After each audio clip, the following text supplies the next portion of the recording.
तो चलिए आज के इस विश्लेषण में सीधे गोता लगाते हैं। आज हम डिकोड करने वाले हैं एक ऐसे नेता का नाटकीय राजनीतिक सफर जिसने अकेले दम पर लिटरली पूरे नॉर्थ ईस्ट का चुनावी नक्शा ही बदल कर रख दिया। हम बात कर रहे हैं हिमंत बिस्वा शर्मा की। उनकी कहानी, कांग्रेस से वो ऐतिहासिक बगावत, राहुल गांधी के कुत्ते पिद्दी वाला वो मशहूर विवाद, और कैसे उन्होंने देखते ही देखते एक सबसे पुरानी पार्टी के पूरे साम्राज्य को वहां से उखाड़ फेंका। अब शुरुआत करते हैं इस बहुत ही दिलचस्प किस्से से। जरा इस साहसिक वादे पर गौर कीजिए। अपनी मां से कहना मैं एक दिन असम का मुख्यमंत्री बनूंगा। मतलब सोचिए, 90 के दशक में गुवाहाटी के कॉटन कॉलेज का एक 22 साल का छात्र अपनी होने वाली पत्नी रिनिकी से ये कह रहा है। ये सिर्फ कोई कॉलेज की डींगे नहीं थीं, यहीं से नींव पड़ी थी एक ऐसी राजनीतिक महत्वाकांक्षा की जिसकी मिसाल आज की राजनीति में बहुत कम ही देखने को मिलती है। तो आइए इनके इस तेज उदय को थोड़ा ट्रेस करते हैं। असम के छात्र आंदोलन में 10 साल का एक वंडर बॉय जो आगे चलकर 1987 में कॉलेज चुनावों का मैनेजमेंट संभालता है। और पता है, 1996 में जब वो अपना पहला चुनाव हार गए ना, तो उन्होंने पूर्व प्रधानमंत्री पीवी नरसिम्हा राव की एक बहुत ही कमाल की सलाह मानी कि उम्मीदवार भले हार जाए पर उसे अपना इलाका कभी नहीं छोड़ना चाहिए। बस इसी रणनीति ने जादू किया और 2001 में जालुकबाड़ी सीट जीतकर उन्होंने विधानसभा में अपनी पक्की जगह बना ली। इसके बाद असम में जब मुख्यमंत्री तरुण गोगोई का दौर था, तब ये युवा नेता कांग्रेस के लिए ना एक तरह से संकट मोचक बन गया। मतलब हर मुश्किल का हल इनके पास था। स्वास्थ्य और वित्त जैसे भारी भरकम विभाग संभालते हुए वो सरकार में नंबर 2 की हैसियत में आ गए। 2006 और 2011 के चुनावों में उनके मैनेजमेंट का ही कमाल था कि लोग उन्हें असम का शैडो चीफ मिनिस्टर यानी पर्दे के पीछे का मुख्यमंत्री तक कहने लगे थे।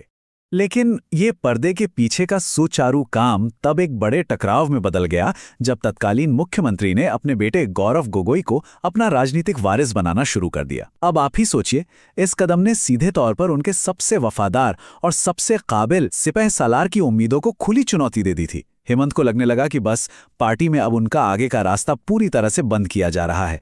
तो अब सवाल ये है कि वो कौन सा पॉइंट था जिसने इस पूरी बगावत को जन्म दिया। देखिए, राज्य के 50 से ज्यादा विधायकों ने हेमंत के पक्ष में आकर नेतृत्व बदलने की मांग कर दी। मामला इतना बढ़ गया कि संकट को सुलझाने के लिए दिल्ली में आला कमान से संपर्क किया गया।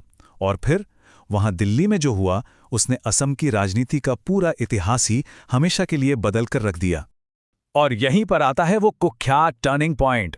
अगस्त 2015 की वो मशहूर बैठक। हेमंत और बाकी नेता दिल्ली पहुंचे थे।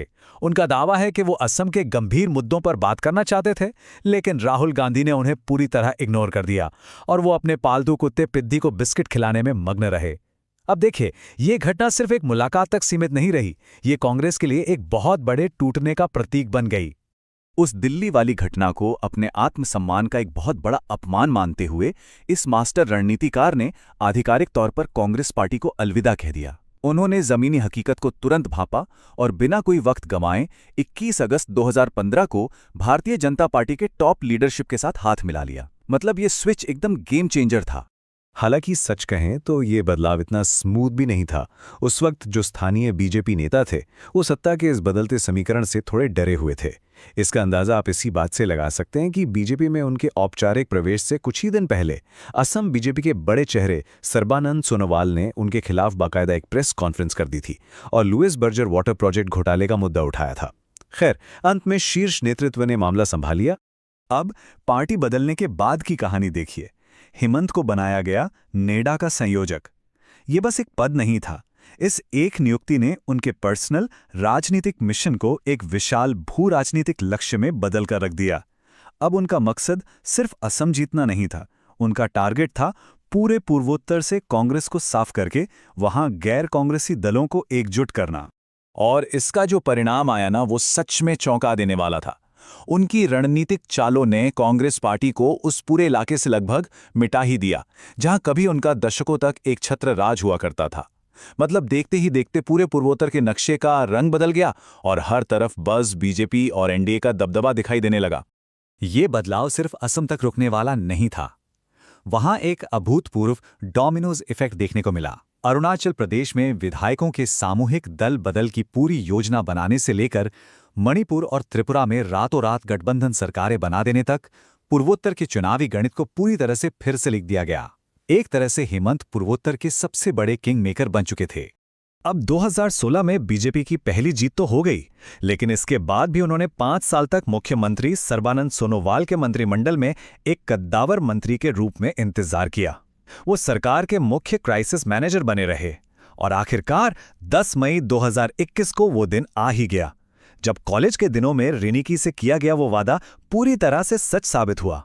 उन्होंने असम के 15वें मुख्यमंत्री के रूप में शपथ ली। लेकिन सत्ता के शिखर तक पहुंचने के इस राजनीतिक सफर में एक बहुत ही ड्रामेटिक वैचारिक बदलाव भी आया।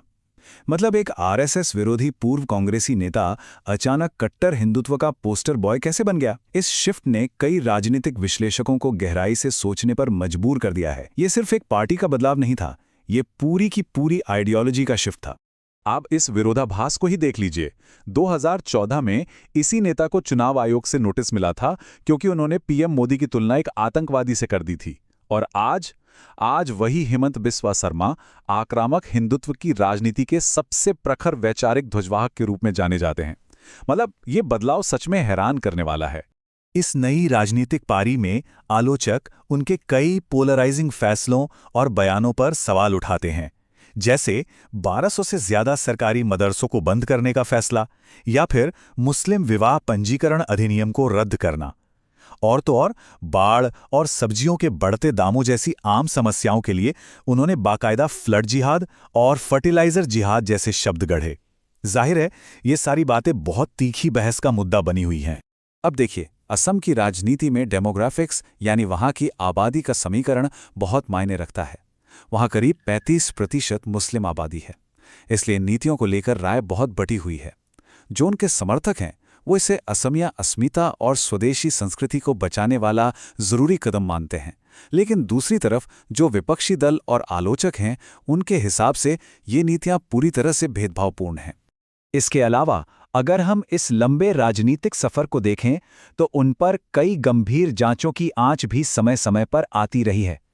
छात्र जीवन के दौरान उग्रवादी संगठन उल्फा से कथित संबंधों को लेकर टाडा केस हो या फिर शारदा चिटफंड और लुइस बर्जर जैसे भारी भरकम वित्तीय घोटाले, विपक्ष अक्सर इन जांचों और उनकी कथित संलिप्तता का मुद्दा उठाता रहता है। और इसी से जुड़ता है विपक्ष का वो मशहूर वॉशिंग मशीन वाला आरोप। विरोधी दल अक्सर ये कहते हैं कि जैसे ही उन्होंने पार्टी बदली और सत्ताधारी दल में आए, इन सभी भ्रष्टाचार की जांचों को चुपचाप ठंडे बस्ते में डाल दिया गया। ये आरोप आजकल भारत की राजनीति में दल बदल को लेकर होने वाली सबसे बड़ी बहसों में से एक है। लेकिन इन तमाम विवादों और आरोपों के बावजूद उनका चुनावी दबदबा एकदम सॉलिड तरीके से कायम है। क्यों? क्योंकि उनकी रणनीति बड़ी दोहरी और सटीक है। एक तरफ वो 17वीं सदी के महान योद्धा लाचित बोरफुकन की विरासत के जरिए सांस्कृतिक और ऐतिहासिक गौरव जगाते हैं, और दूसरी तरफ अरुणोदय जैसी ग्राउंड लेवल कल्याणकारी योजनाएं चलाते हैं जो सीधे तौर पर लाखों महिलाओं को सशक्त बनाती हैं और वोट बैंक को मजबूत करती हैं। तो इस पूरे विश्लेषण को समेटते हुए एक बहुत ही गहरा सवाल हमारे सामने आता है। क्या किसी विशाल राजनीतिक प्रतिष्ठान द्वारा अपने सबसे काबिल सिपाही की महत्वाकांक्षा को इग्नोर करना अनिवार्य रूप से उसके अपने ही पतन का कारण बन जाता है? ये पूरा सफर हमें ये सोचने पर मजबूर करता है कि राजनीति में स्वाभिमान, विचारधारा और सही समय पर लिए गए फैसले कैसे इतिहास की पूरी धारा मोड़ सकते हैं। सोचने वाली बात है ना? खैर, आज के इस विश्लेषण से जुड़ने के लिए शुक्रिया। ऐसे ही सीखते रहिए और हाँ, सवाल पूछते रहिए।